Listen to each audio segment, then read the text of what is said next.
आज 5 तारीख 8वां महीना 2025 दिन मंगलवार को आज पुत्रतता एकादशी व्रत है। आज मैं निर्जला व्रत की हूँ। देखिए, हाँ, मैं विष्णु भगवान के सब आगे चढ़ा दी हूँ। फल फलहरी दीपक जला दी हूँ, अगरबत्ती जला दी हूँ, केला फल वगैरह पर प्रसाद में चढ़ा दी हूँ। अब मैं कथा कहने जा रही हूँ। विष्णु भगवान की जय। एकादशी माता की जय। लक्ष्मी माता की जय। जय भगवान की जय। ये मैं अब कथा कहती हूँ। पुत्रदत्ता एकादशी महात्म्य। धर्मराज युधिष्ठिर बोले कि हे भगवान, अब आप मुझे श्रावण मास के शुक्ल पक्ष की एकादशी की कथा सुनाएं।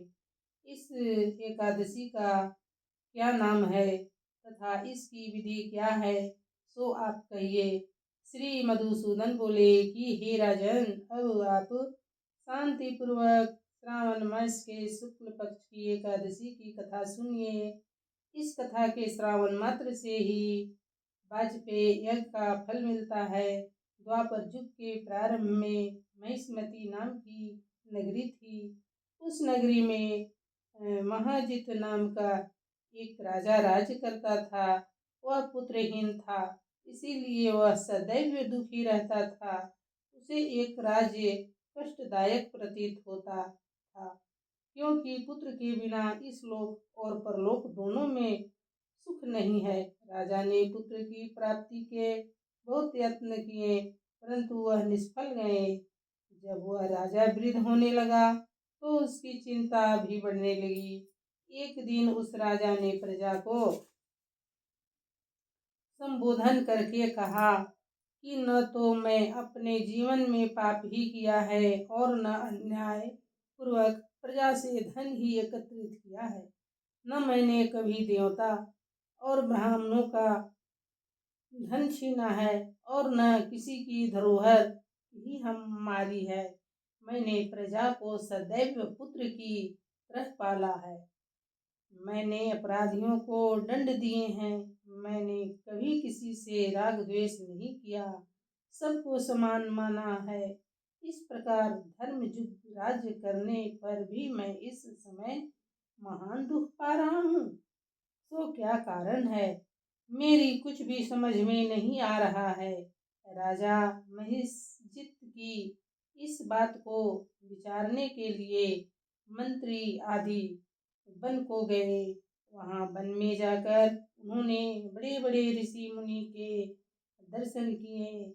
उस स्थान पर योग वृद्ध और धर्म के ज्ञाता महर्षि लोमस के पास गए। उन सब ने जाकर उन महर्षि को यथा योग्य प्रणाम किया और उनके सम्मुख बैठ गए। उनके दर्शन से सबको बड़ी प्रसन्नता हुई और उनकी विनय करने लगे कि हे देव, हमारे अहोभाग्य है कि हमने आपके दर्शन किए। इस पर लोमस ऋषि बोले कि हे मंत्रीगण, आप लोगों की विनय और आपके सद्व्यवहार से मैं अत्यंत प्रसन्न हूँ। आप मुझे अपने आने का कारण बतलाइए। मैं आपके कार्य को अपनी शक्ति के अनुसार अवश्य ही करूँगा, क्योंकि हमारा शरीर ही परोपकार के लिए बना है। इसमें किंचित मात्र भी संदेह नहीं। लोमस ऋषि के ऐसे वचन सुनकर मंत्री बोले कि हे महर्षि, आप हमारी समस्त बातों को जानने में ब्रह्मा से भी अधिक हैं। अतः आप हमारे संदेह को दूर कीजिए। महिष्मती नाम की पुरी में महिजित नाम का एक धर्मात्मा राजा है। वह राजा को पुत्र की तरह धर्मानुसार पालन करता है, परंतु फिर भी पुत्रहीन है। इसे वह अत्यंत दुखी रहता है। हम लोग उस राजा की प्रजा हैं। हम भी उनके दुख से दुखी हो रहे हैं, क्योंकि प्रजा का यह कर्तव्य है राजा के सुख में सुख माने और उनके दुख में दुख माने। हमको उसके पुत्रहीन होने का अभी तक कारण प्रतीत नहीं हुआ। इससे हम आपके पास आए हैं। जब से हमने आपके दर्शन किए हैं, हमको पूर्ण रूप से विश्वास है कि आप हमारा कष्ट अवश्य दूर हो जाएगा, क्योंकि महान पुरुष के दर्शन मात्र से ही प्रत्येक कार्य की सिद्धि हो जाती है। अतः आप तो हमको राजा के पुत्र होने का उपाय बतलाइए। इस पर लोमस ऋषि ने एक क्षण के लिए नेत्र बंद किए और राजा के पूर्व जन्मों का विचार करने लगे। विचार करके बोले कि हे श्रेष्ठ पुरुषों, यह राजा पिछले जन्म में अत्यंत निर्जल था और बुरे कर्म किया करता था। वह एक गांव से दूसरे गांव में घूमा करता था। एक दिन ज्येष्ठ मास के शुक्ल पक्ष की एकादशी के दिन इन दो एक दिन से भूखा था। दोपहर के समय एक जलाशय पर जल पीने गया। उस स्थान पर एक उसी समय ब्याई हुई गाय प्यासी जल पी रही थी। राजा ने उसको प्यासी ही भगा दिया और स्वयं जल पीने लगे। हे ब्राह्मणों, इसलिए राजा को इस दुख भोगने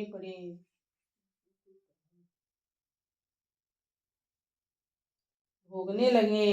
हे ब्राह्मणों, इसीलिए राजा को यह दुख भोगने पड़ रहे हैं। एकादशी के दिन भूखा रहने से उनको राजा होना पड़ा और प्यासी गौ को हटाने से पुत्र वियोग का दुख भोगना पड़ रहा है।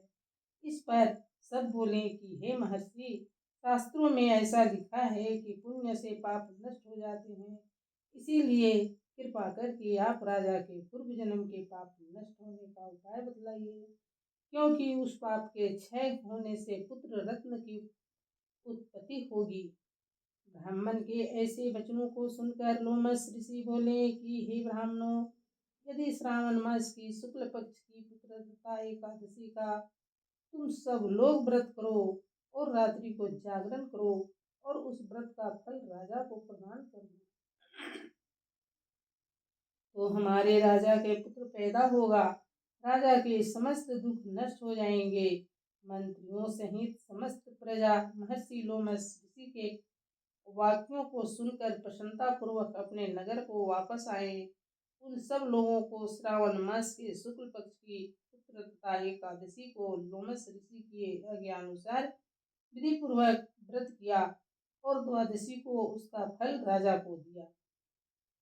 उस पुण्य के प्रभाव से रानी ने गर्भ धारण किया और 9 महीने के पश्चात उनके एक अत्यंत तेजस्वी पुत्र रत्न पे उत्पन्न हुआ। हे राजन, इसीलिए इस एकादशी का नाम पुत्रदत्ता पड़ा। जो मनुष्य पुत्र रत्न को प्राप्त करना चाहता है, उन्हें इस एकादशी का विधि पूर्वक व्रत करना चाहिए। इस व्रत के प्रभाव से इस लोक में सुख और परलोक में स्वर्ग मिलता है। जय श्री हरि विष्णु भगवान की जय। एकादशी माता की जय। लक्ष्मी माता की जय। शंकर भगवान की जय। कृष्ण भगवान की जय। सीताराम भगवान की जय। राधा कृष्ण भगवान की जय।